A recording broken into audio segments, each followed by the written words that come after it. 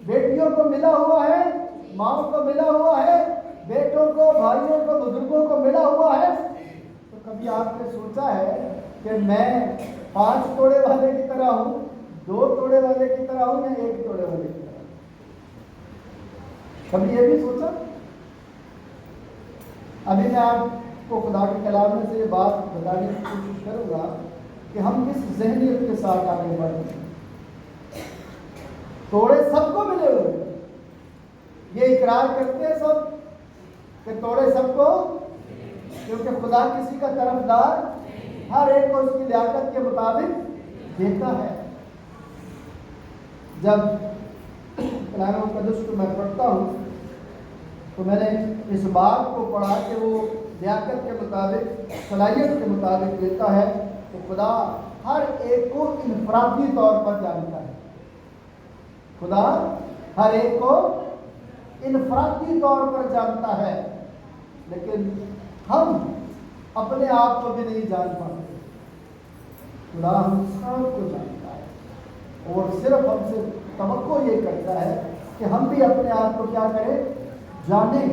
موسیٰ نے اپنے آپ کو جان کر کہا کہ تو نے ہماری بدکاری کو کیا کیا ہوا ہے؟ بھلا دیا ہوا ہے۔ تو جانتا ہے کہ ہم خاک میں سے ہیں، لیکن پھر بھی وہ ہم سے کیا کرتا ہے؟ پیار کرتا ہے، رد نہیں ہمیں کرتا۔ یہ بات سمجھنے والی ہے، جاننے والی ہے کہ اس نے ہر ایک کو کوئی نہ کوئی لیاقت جو ہے وہ دی ہوئی ہے۔ یوسف کو جو لیاقت ملی ہوئی تھی، اس نے اس لیاقت کا استعمال کہاں پر کیا پتہ ہے؟ کس ملک میں جا کر کیا؟ مصر میں جا کر کیا، اور پھر اسی لیاقت کے وسیلے سے جب اس نے استعمال کی تو کیا بن گیا؟ مصر کا حاکم جو ہے وہ بن گیا، اور اپنے لوگوں کے لیے برکت کا وسیلہ بن گیا۔ موت کے منہ سے، کال کے منہ سے انہیں نکال کر خوشحالی میں واپس لے آیا۔ تو جو لوگ اپنے توڑوں کا استعمال کرتے ہیں وہ برکت پاتے ہیں، لیکن جب 5 توڑے والے کے لیے الفاظ کہے گئے تو کیا کہا گیا کہ تھوڑے میں کیا رہا ہے؟ دیانتدار رہا ہے۔ میں تجھے بہت ساری چیزوں کا دوسرے کے لیے بھی یہی کہا گیا۔ اب یہ جو اپنے توڑوں کو استعمال کرتے ہیں، یہ کس ذہن کے مالک ہوتے ہیں؟ اس کو ہم سیکھیں گے بات۔ پہلے ہم 1 توڑے والے کی بات کریں گے، جس کو اگر ہم نے سیکھ لیا تو 2 اور 5 توڑے والوں کی ذہنیت کو سمجھنا مشکل نہیں ہوتا۔ تو پہلے 1 توڑے والے کو سمجھنے کی کوشش کریں کہ 1 توڑے والے نے کیا ایسا کیا کہ جس کی وجہ سے اسے یہ کہا گیا کہ اسے باہر پھینک دو، لیکن اس سے پہلے یہ بھی کہا گیا کہ جو اس کے پاس ہے وہ بھی اسے کیا کر لیا جائے؟ لے لیا، یعنی اسے خالی کر دیا جائے، اس کے پاس کچھ بھی رہنے نہ دیا جائے۔ ہماری زندگی میں یہ نتیجہ بڑا ہولناک نتیجہ ہے۔ کیا ہم اس نتیجے میں آگے بڑھیں گے؟ لیاقت کو خدا نے مجھے اور آپ کو جو ہے وہ دی ہے۔ دیکھیے، میں آپ کو تیسرے کی طرف لے کر جانا چاہتا ہوں کہ تیسرا نوکر جو ہے وہ شاباشی کیوں نہیں پاتا، بلکہ اس سے یہ سزا کی بات جو ہے وہ کیوں کی جاتی ہے۔ پہلی بات، جب تیسرا آتا ہے تو دیکھیے وہ کہتا کیا ہے۔ ذرا کلام مقدس کو کھول لیجیے 25واں باب متی کا 24ویں آیت۔ اور جس کو 1 توڑا ملا تھا وہ بھی پاس آ کر کہنے لگا، اے خداوند، میں تجھے جانتا تھا۔ پہلی بات دیکھیں، اس نے اپنی ذمہ داری کا اظہار نہیں کیا۔ جو ذمہ داری اسے سونپی گئی تھی اس پر اپنا دھیان نہیں لگایا، بلکہ کیا کہہ رہے ہیں کہ خداوند میں تجھے جانتا ہوں۔ اور جواب میں اسے پھر ملا بھی کیا کہ جب تو مجھے جانتا تھا۔ آپ خدا کو جانتے ہیں؟ آپ خدا کو جانتے ہیں؟ بولیے، آپ خدا کو جانتے ہیں؟ ہمارے بزرگ سادھو سمندر صاحب نے ہاتھ لہرا کر کہا کہ میں خدا کو جانتا ہوں. پھر چلو جو خدا کو جانتے ہیں وہ جانتے ہیں کہ ہمیں کیا رہنا ہے؟ ہوشیار رہنا ہے. جو خدا کو جانتے ہیں وہ یہ بھی جانتے ہیں کہ ہمیں کیا رہنا ہے؟ ہوشیار رہنا ہے. وقت کو غنیمت جانو کیونکہ دن برے ہیں. بس دیکھو کہ کس طرح چلتے ہیں. نادانوں کی طرح نہیں بلکہ داناؤں کی مانند چلو. کیوں؟ کلام مقدس میں لکھا ہے کہ تمہارا خدا اچانک آ جائے گا. جیسے مالک اچانک آ جاتا ہے، اچانک آ جائے گا. اور اگر تم تیار نہ ہو گے تو پھر کیا ہوگا؟ پچھلی دفعہ ہم نے 10 کنواریوں کی تمثیل سنی تھی. تو جو تیار تھی تیاری ہم نے دیکھ لی تھی کہ تیاری کیا تھی. جو تیار تھی وہ دلہے کے ساتھ اندر چلی تھی، لیکن جو تیار نہیں تھی وہ باہر. تو ذہن جو ہے وہ کس طرح کی بات کرتا ہے، یا یہ ذہن جو ہے وہ کس طرح کی نشاندہی کرتا ہے. تھوڑی باتیں ہم اس طرح سے بھی سیکھنے کی کوشش کریں گے کہ بہت زیادہ منفی باتوں کی طرف اپنا دھیان نہیں لگائیں گے، لیکن مثبت باتوں کی طرف اپنا دھیان لگائیں گے. ہم بہت ساری باتیں مثبت کر رہے ہوتے ہیں، لیکن وہ اس لیے بے وقت ہوتی ہیں ہماری زندگی میں کہ ہم اس کو عمل میں نہیں لاتے. البرٹ کے پاس جتنا مرضی نالج ہو، علم ہو، راگوں کا، ٹھاٹوں کا، لیکن اگر البرٹ ریاض نہیں کرے گا تو گا پائے گا؟ طبلہ بجانے والا بے شک علم بڑا رکھتا ہو اور بیٹھک میں بیٹھ کر سب کچھ بتاتا ہو کہ اس میں 2 ماترے والا ہے، 3 ماترے والا ہے، 8 میں ہے، اس کا یہ ہے، پھر جو بھی اس کو ہے، لیکن اس کی پریکٹس نہیں ہے تو پھر کیا وہ بجا پائے گا؟ تو تھیوری کا ہونا کافی نہیں ہے جب تک پریکٹیکل نہ ہو. تو وہ مالک کو جانتا ہے، صرف تھیوری کے طور پر جانتا ہے. کیا میں اور آپ بھی صرف خدا کو تھیوری کے طور پر ہی جانتے ہیں یا پریکٹیکل بھی جانتے ہیں؟ جو پہلے تھے 2 وہ پریکٹیکلی جانتے تھے، اس لیے انہوں نے عملی طور پر جو ہے وہ اپنے کردار کا اظہار کیا. یہ شخص جو ہے صرف تھیوری جانتا ہے، ہاں خدا ایسا ہے، خدا ایسا ہے، خدا ایسا ہے، خدا ایسا ہے. عملی طور پر وہ خدا کو نہیں جانتا. تبھی تو پھر اس نے کہا کہ جب تو مجھے جانتا تھا تو پھر تو نے ایسا کیوں کیا؟ جب میں اور آپ بھی خدا کو جانتے ہیں تو پھر ہم گناہ کی سیڑھی کیوں چڑھتے ہیں؟ یہ بات سوال کریے. سوال ہے کہ نہیں؟ جب ہم خدا کی حضوری میں آتے ہیں تو اکثر چرچز کے باہر لکھا ہوا ہوتا ہے کہ جب تو خداوند کے گھر کو جاتا ہے تو سنجیدگی سے قدم رکھ. کیوں؟ کبھی اس پہ غور کیا ہے؟ کبھی اس پہ غور کیا ہے کہ کیوں؟ کبھی غور کیا کہ تھیوری ہے صرف؟ چلیے دیکھیے ذرا، نکالیے میرے ساتھ زبوروں کی کتاب میں سے زبور نمبر 1 نکالیے، پہلا ہی.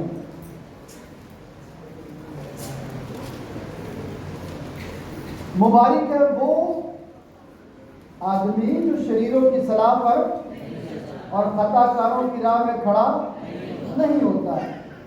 یہ وہ بات ہے کہ جب خدا چاہتا ہے کہ تو سنجیدگی سے قدم رکھ تو شریروں والی باتیں لے کر چرچ میں نہیں آنا، خطا کاروں والی باتیں چرچ میں لے کر نہیں آنا. کیوں؟ 5ویں آیت، اس لیے شریر عدالت میں قائم نہ خطا کار صادقوں کی جماعت میں، کیونکہ خداوند صادقوں کی راہ جانتا ہے. اس لیے سنجیدگی سے قدم رکھو. زبور 40 سب کو آتا ہے، گاتے ہیں سارے. آخری آیت میں کیا لکھا ہوا؟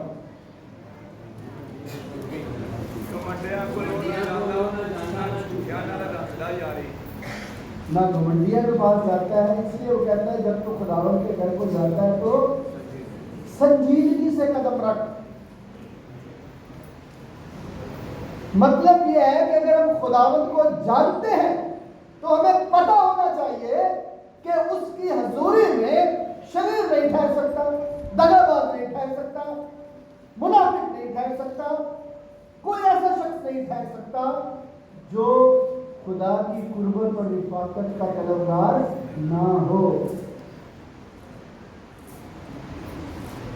کبھی آپ نے اس بات پر بھی اپنا دھیان لگایا ہو کہ میں اور آپ جب اس کے حضوری میں آتے ہیں تو قدم کیسے رکھتے ہیں؟ کل میں ایک جگہ پر تھا اور وہاں پر ایک بڑا انٹلیکچوئل شخص تھا، انٹلیکچوئل شخص، بڑا علمی آدمی تھا، وہ بڑا جہاں زندہ آدمی تھا، تو وہ اپنی تقریر میں ایک بات کر رہا تھا کہ آپ یہاں پر فارملی طور پر بیٹھے ہوئے یا کیجولی طور پر بیٹھے ہوئے؟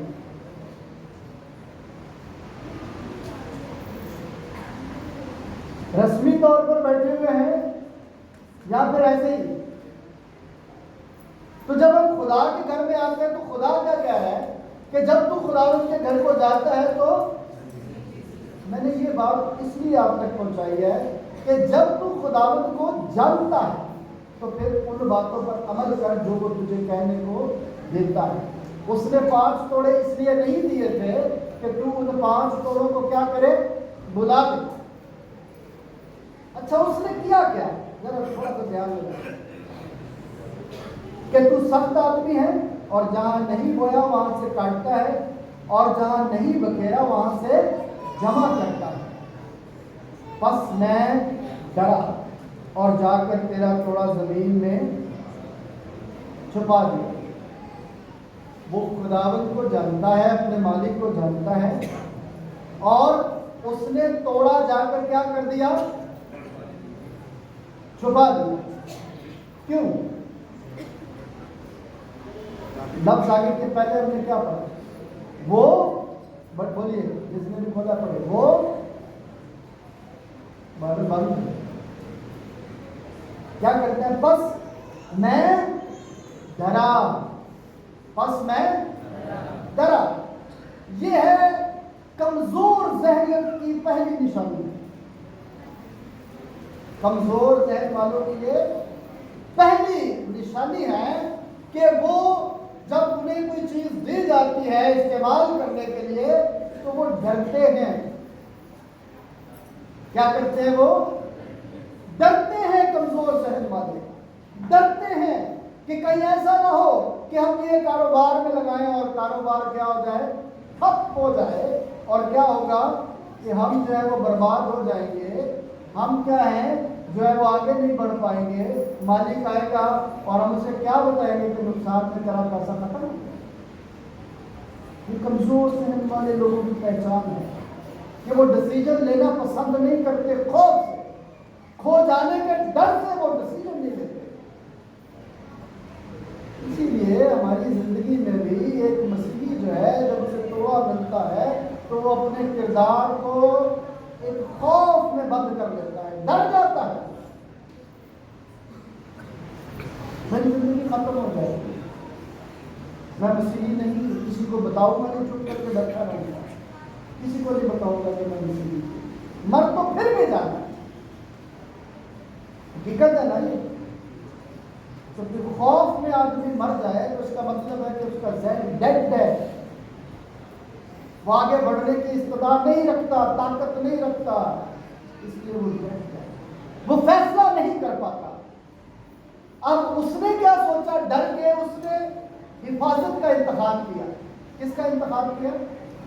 حفاظت کا انتخاب کیا، اور اس نے یہ جانا کہ میں اس کے مفید استعمال کی بجائے اس کو میں جو ہے وہ حفاظت سے رکھ دیتا ہوں، جب آئے گا تو پیش کر دوں، میرے لیے اس نے استعمال نہیں کیا، ڈر تھا۔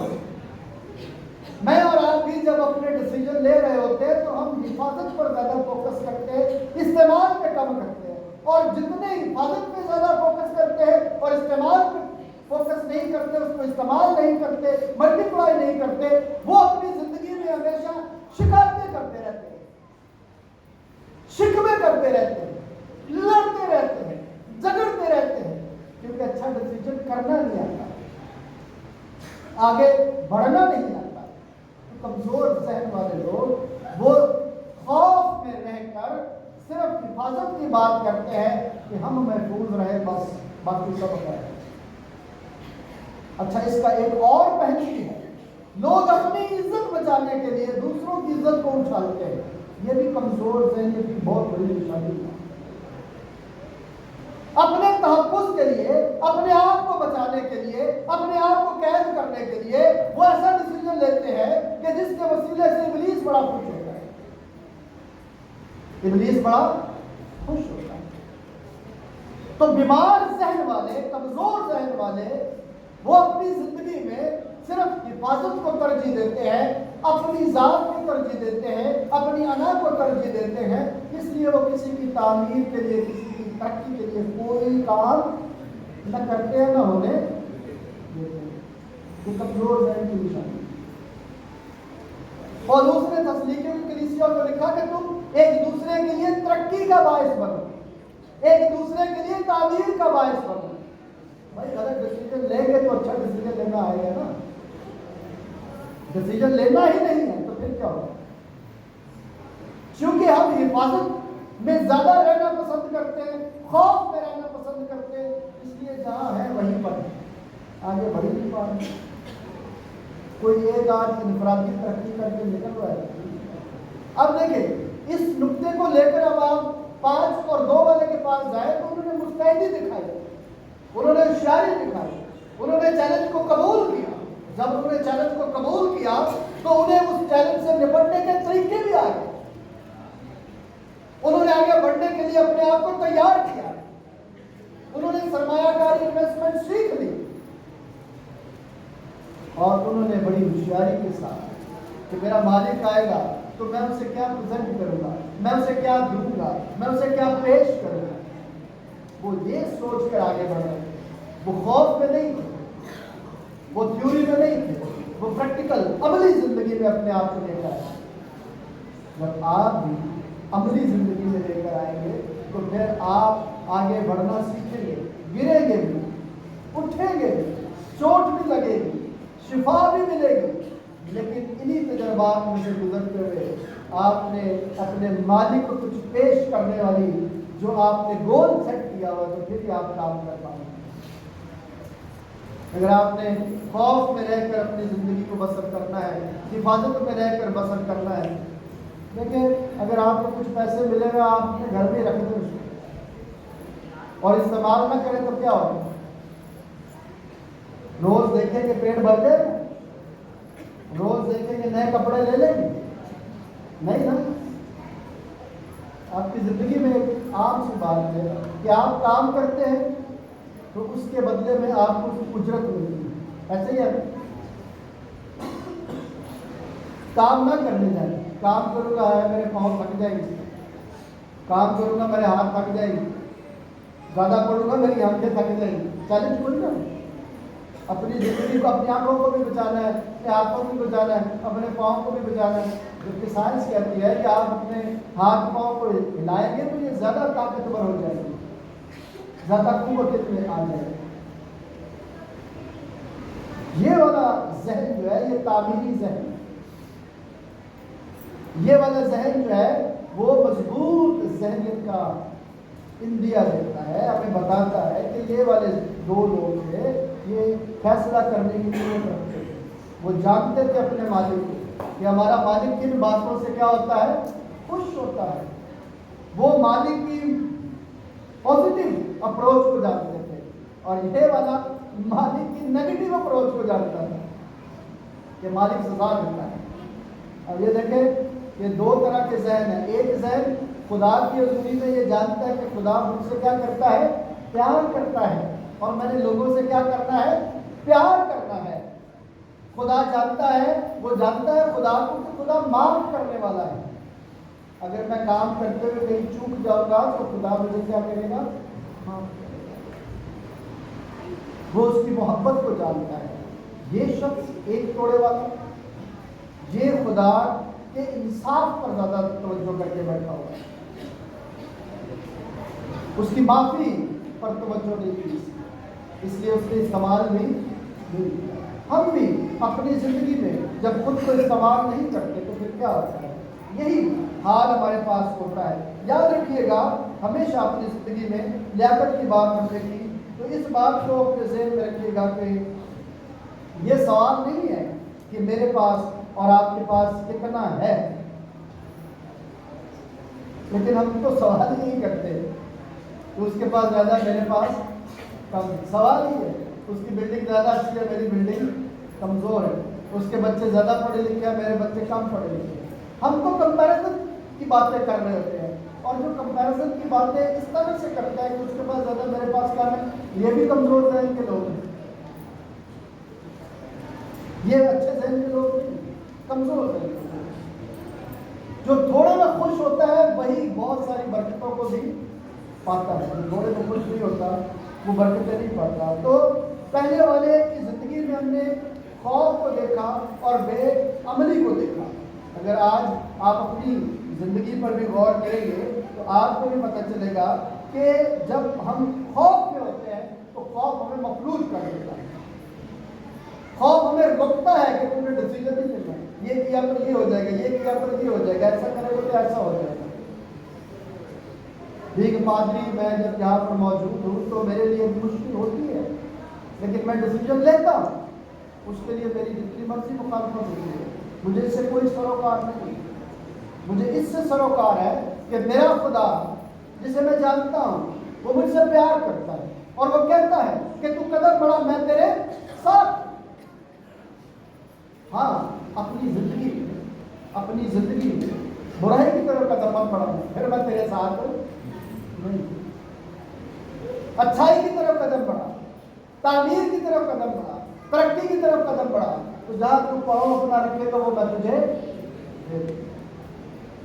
یہ بات سمجھنے والی، لیکن جب تک ہم اپنے خوف پر قابو نہیں پاتے تب تک ہم اس بات کو سمجھ نہیں پاتے۔ خوف پر جس نے قابو پا لیا وہ خدا کی حضوری میں برکت پا لیا۔ اب یہ والا خوف نہیں ہے کہ خدا سے ہی خوف کرنا چھوڑ دو اور جو مرضی کرتے چلے گا، ایسی بات نہیں۔ جو کچھ خدا نے آپ کو دیا ہے اس کے استعمال نہ کرنے کا خوف آپ کے لیے اپنے من میں لانا۔ بات سمجھ رہے ہیں؟